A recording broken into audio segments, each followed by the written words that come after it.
Estudiantes, buenas tardes. Hoy vamos a avanzar el tema número 6, que lleva por título Formas de imposición colonial y estrategias de resistencia indígena, la colonia en el siglo XVI. Debemos recordar, antes de empezar con el contenido, que el siglo XVI abarca desde el año 1501 al año 1600. Es durante este periodo de tiempo que vamos a tratar este tema, todo relacionado a este periodo de tiempo. Invasión.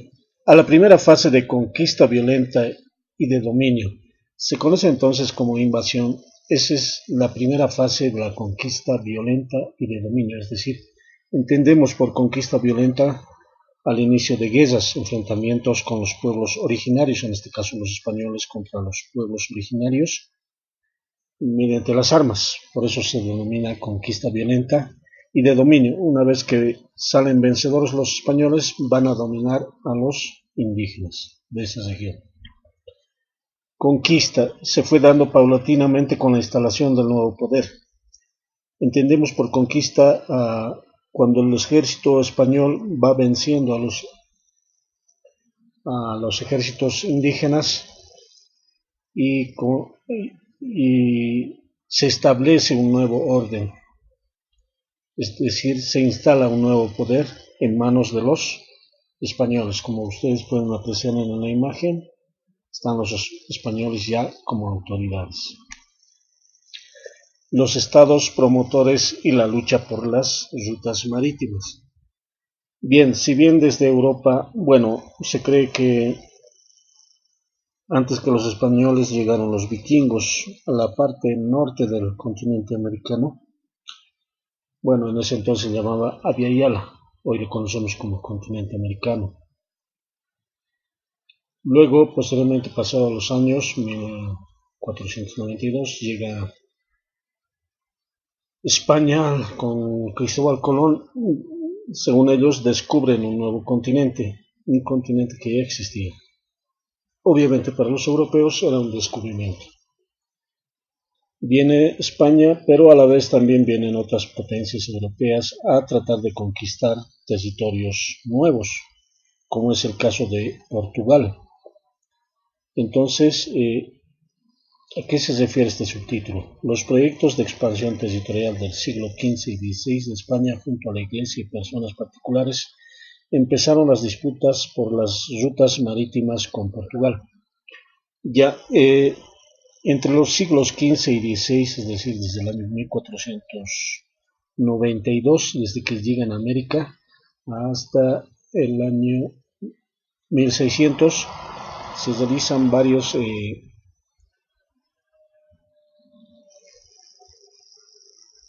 entre imperios se disputan territorios,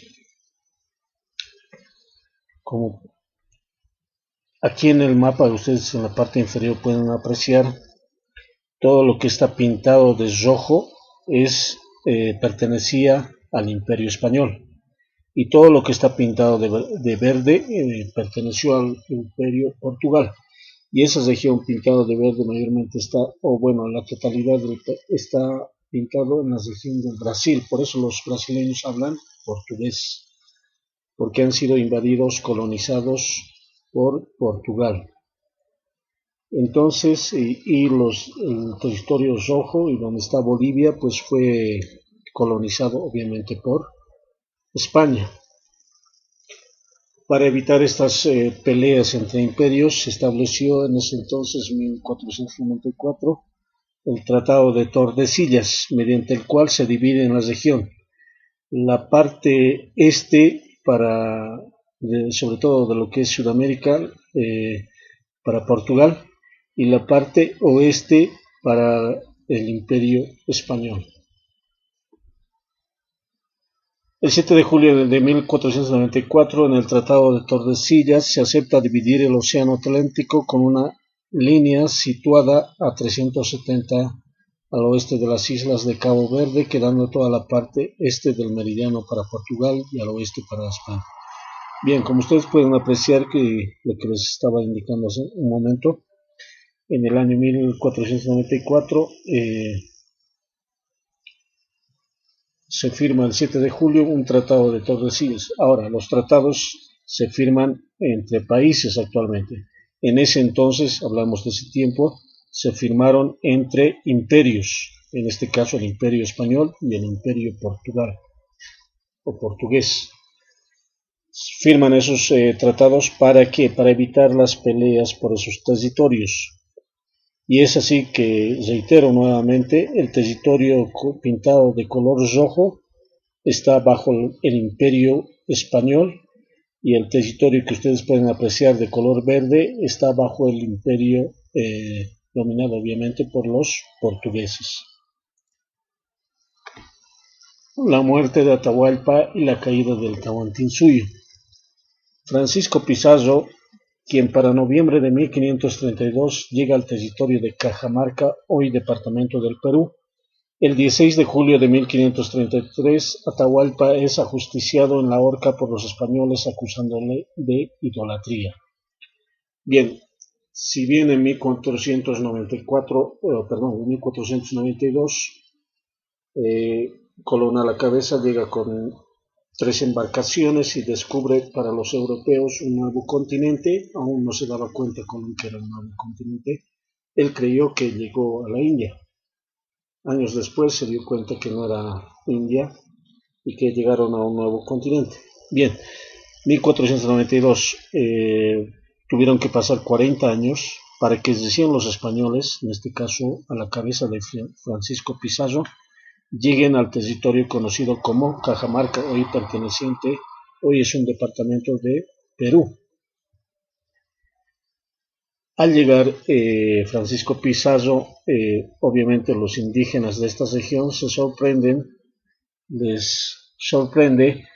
y aprovecha de esa situación. Francisco Pizarro invade lo que es Cajamarca, toma prisionero a Atahualpa, más o menos por un lapso de 6 meses, y recién el 16 de julio de 1533 Atahualpa es ajusticiado en la horca por los españoles acusándole de idolatría.